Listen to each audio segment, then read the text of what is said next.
What's up, guys? It's Tom with Stocked Up, and on Friday, 54% of the S&P 500 was in the green, but looking at the heat map, you can obviously see that the big tech stocks out there were pretty deep in the red. Google, Meta, Microsoft, Apple, even Nvidia closed down in the red. Now, there was a lot of gray across the board. You can see that a lot of these oil stocks, the bank stocks, financials did pretty well overall, so we did see some green throughout some sectors, but obviously those big tech stocks wore down on the market, and the SPY actually closed down in the red, down 0.39% on Friday. And all this is happening as we're heading into the best month in the stock market in the past 20 years. That is a pretty big statement. We're going to have a lot of awesome information and statistics in today's video, so make sure that you stick around. But first things first, I wanted to recap the SPY from last week. Pretty much all week long, the SPY was just chopping around, but on Thursday and Friday, we started to actually see some good upwards momentum, and the SPY got pretty close to all-time highs again. If we zoom out a little bit, SPY is actually double topping around this key 550 resistance. This is going to be a very big level to watch for this whole entire week, and we'll talk about it in just a little while. But as we get as we head into Monday, we're going to actually have a pretty big month ahead of us. So it's going to be the first day of July, and looking at this chart here, you can see that the first half of July is actually the best 2 weeks in the stock market since 1950. So not only out of the past 20 years is July the best month in the market, but the first 2 weeks of July are historically, over the past 50 years, the best 2 weeks out of the entire year. So definitely pay attention the first 2 weeks of this month coming up here. Like I said, Monday kicks off July.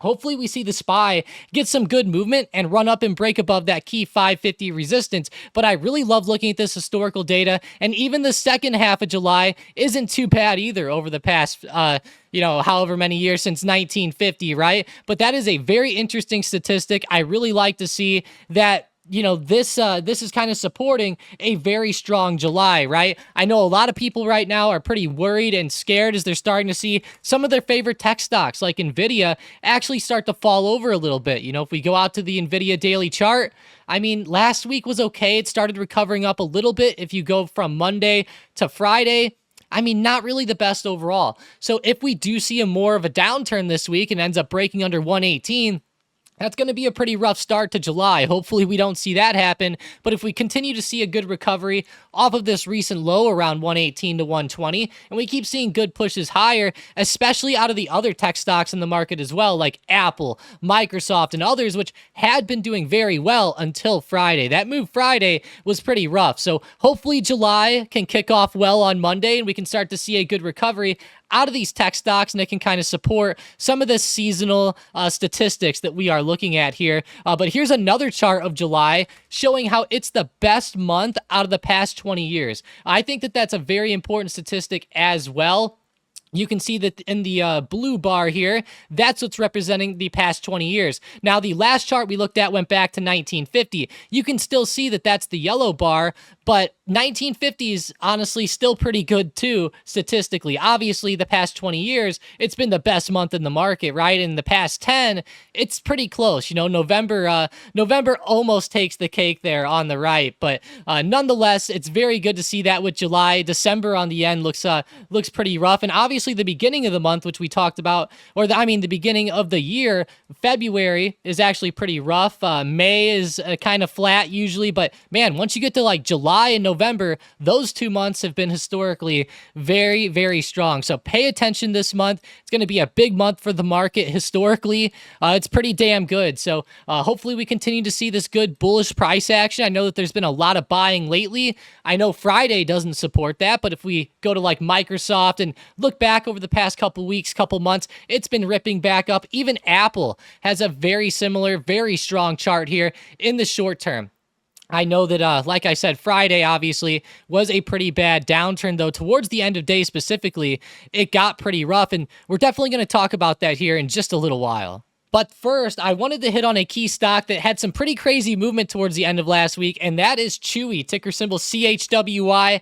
I know that there was some pretty big revelations with the Roaring Kitty and Chewy last week, and we saw the stock actually shoot up a ton off of that, up to $39. But obviously, you can see it came roaring back, and it was actually down 6.2% on Friday. And I really wanted to hit on Chewy because there was that big news with it last week. So, there's not really too much that I'm looking at here with Chewy. I'm really just looking for more good momentum to come into this stock, especially with all the hype that came through there on Thursday. It's just something just to keep on the radar, and Chewy has actually been moving very well on its own recently before that happened as well. So it's just one of those stocks to keep on the radar for this week. If we do start to see some good inflows or something along those lines, I think Chewy could be a very fun and awesome stock here to look at in the short term. But going back to the SPY, there's some pretty key levels coming up. I already talked about the 550 resistance here, and that's going to be a big spot to watch this week. But there's also a big support coming up as well. I'm going to circle that in blue. There's been a lot of touches and price action around the 540, 542 to 544 supports. I know over the past couple weeks I've mentioned 544 a ton, and the SPY pretty much fell down to there on Friday. That was a pretty good fall all the way down from touching that 550 resistance. So there was a pretty massive pullback there, and I would attribute that to most of the tech stocks pulling back pretty largely there as the market closed Friday. But looking at the SPY, I'm definitely going to be watching 542 as the first major support coming up after we truly break 544. And I will say I'm also watching 543. I'm going to circle some of the hits on the chart that are right around that 543 area. Those will be very important to keep on your radar over the next couple days and couple of weeks.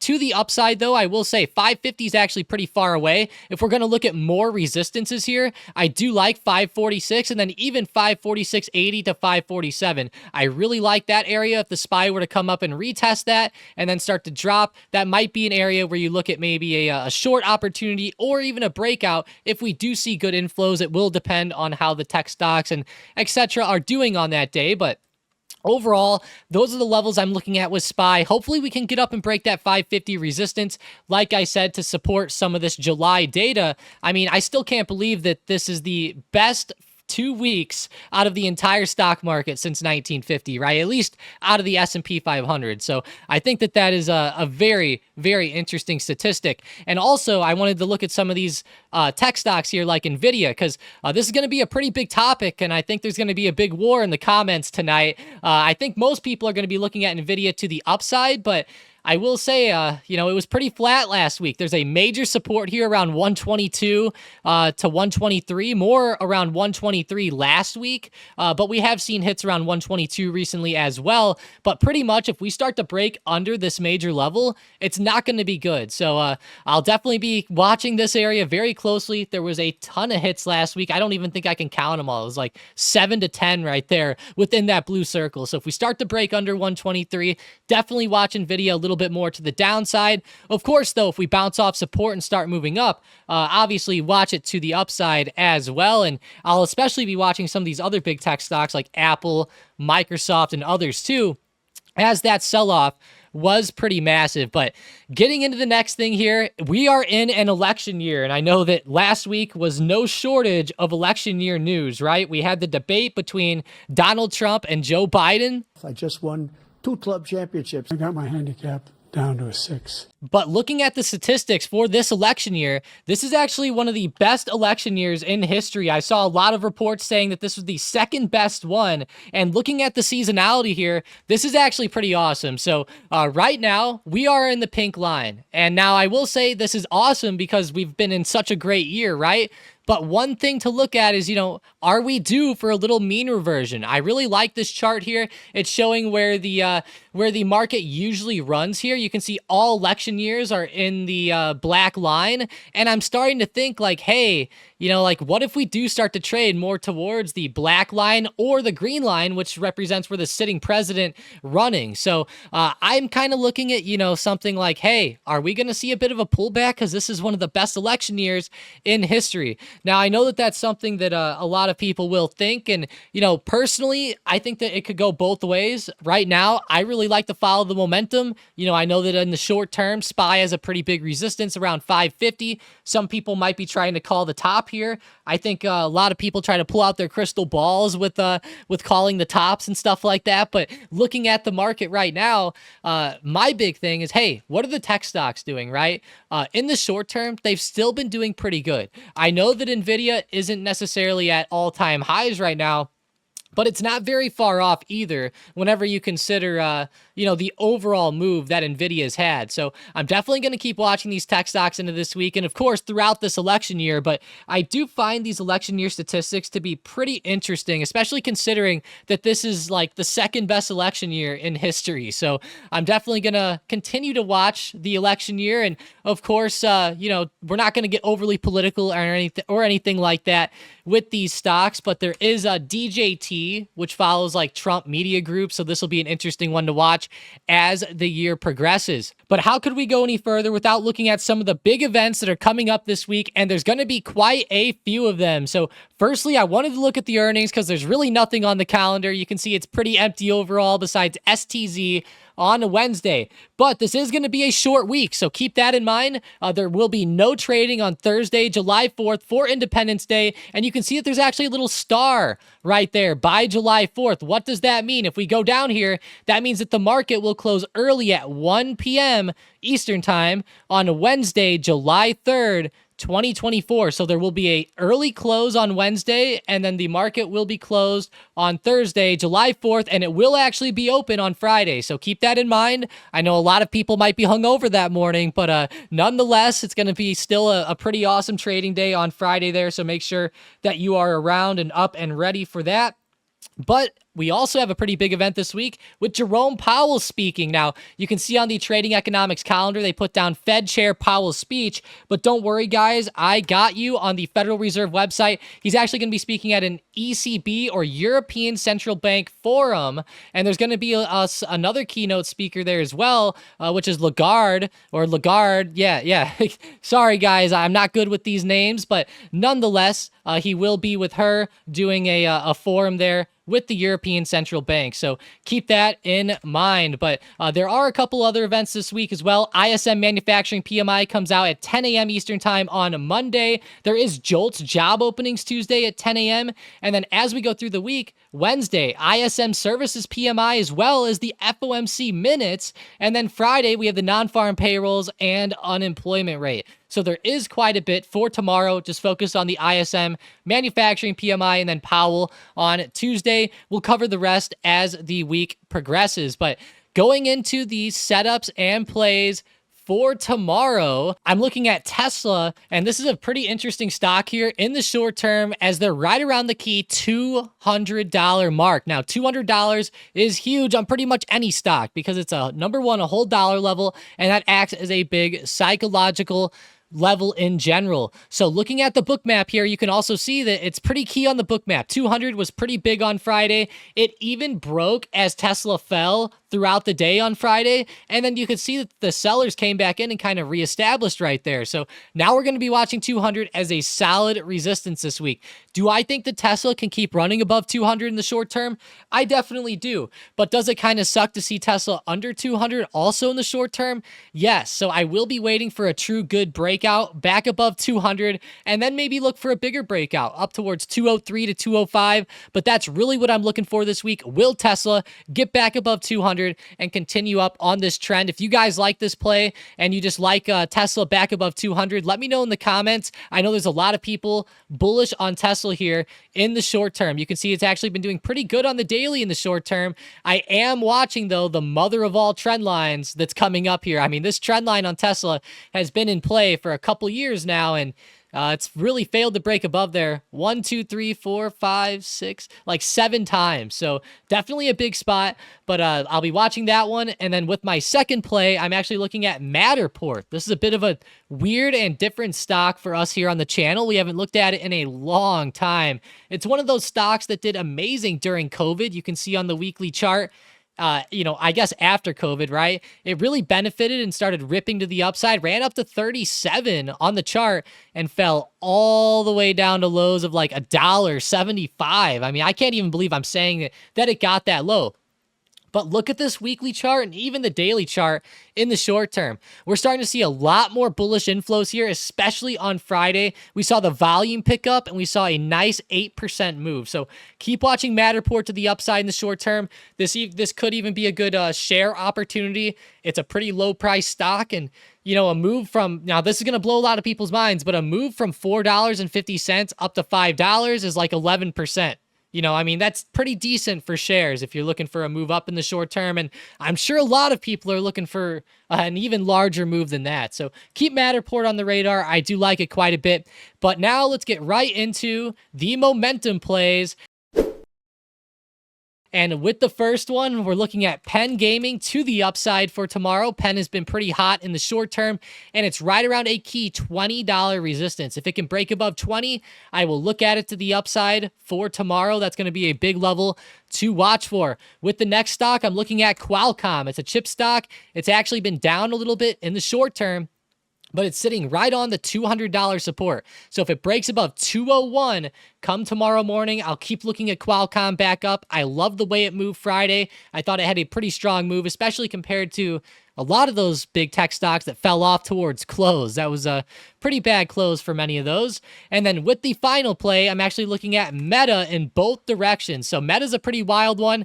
I like looking at this one in both directions quite a bit because they has pretty wild moves all the time. And this is actually one of those stocks that fell off quite a bit on Friday around close. So if we see a pullback under 504, I'll keep looking at Meta to the downside closer to around $500. And if we do see a pullback back above 510, then I'll look at it back to the upside. I will say though, with the way it moved Friday and the way it closed, I don't know, a pullback above 510 in this type of market, not very unrealistic, but I don't know. It's not something that I think will happen right away. I would definitely make it break 510 with some pretty good momentum there if you do see it break. But nonetheless, those are the three stocks I'm watching: Meta, Qualcomm, and Penn. Obviously, Meta both directions, Qualcomm and Penn both to the upside.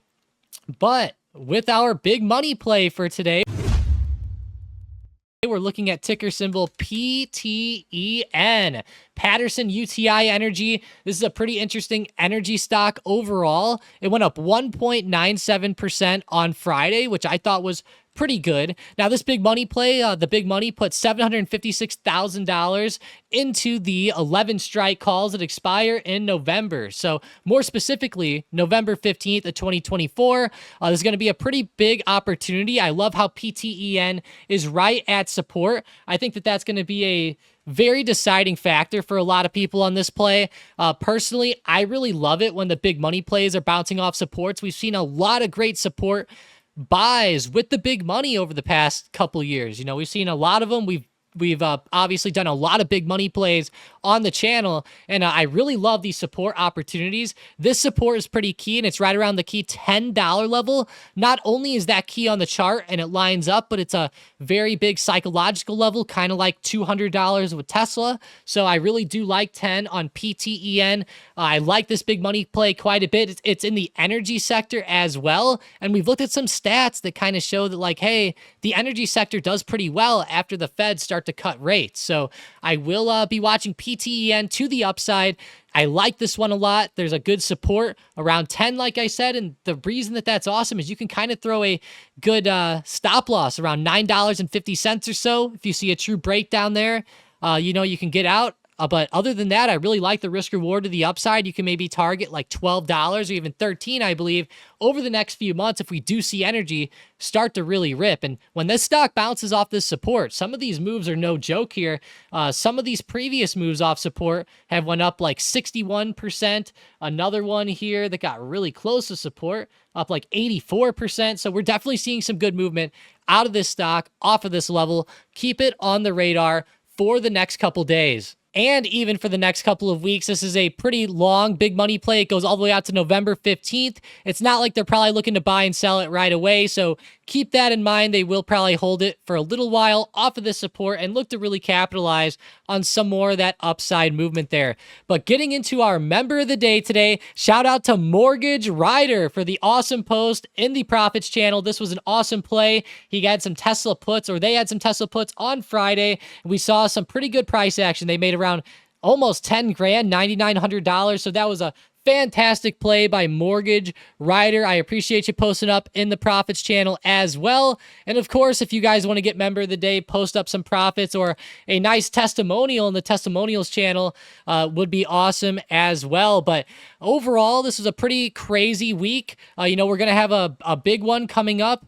It's going to be a short one. That's going to be a thing that might throw some people off. Don't forget about the holiday on Thursday. The market will be closed, and then we will have an early close on Wednesday as well. And then, of course, the man, the myth, the legend, Jerome Powell will have that ECB speech at 9:30 a.m. Eastern time on Tuesday at that European Central Bank Forum. So keep that in mind. We're going to have a pretty big week as far as that is concerned. And then, of course, the SPY bounces right off the all-time high on Friday and comes roaring down. A lot of people are going to be watching stocks coming Monday morning with that big move down. I think there's going to be a little bit of fear there in the market, but definitely watch it. If we see a good break back above like 546 and 547, that'd be a pretty good sign. So hopefully we see that come Monday morning. But I really appreciate you all joining up. If you want to join on the premium Discord, check out the link in the description down below. There's a sale going on right now. Use code BIGMONEY at checkout. Some of the big money plays have been popping off quite well lately, so make sure that you check that out. You can get access to all the bots and everything like that. Code Big Money will give you $100 off of a yearly subscription, so keep that in mind. You can get access to the Surge bot, Hybrid bot, big money plays before they're posted on YouTube, so you can get that same day entry, swing plays, theta trades, and so many other things in the Discord that we have been releasing over the past couple years. And hey, there's going to be a lot more set to release as well. So join up now. You will be locked in at the current price. But hey, let's have a fantastic week in the market. Make sure you smash that like and subscribe button if you are new. But overall, let's crush it this week.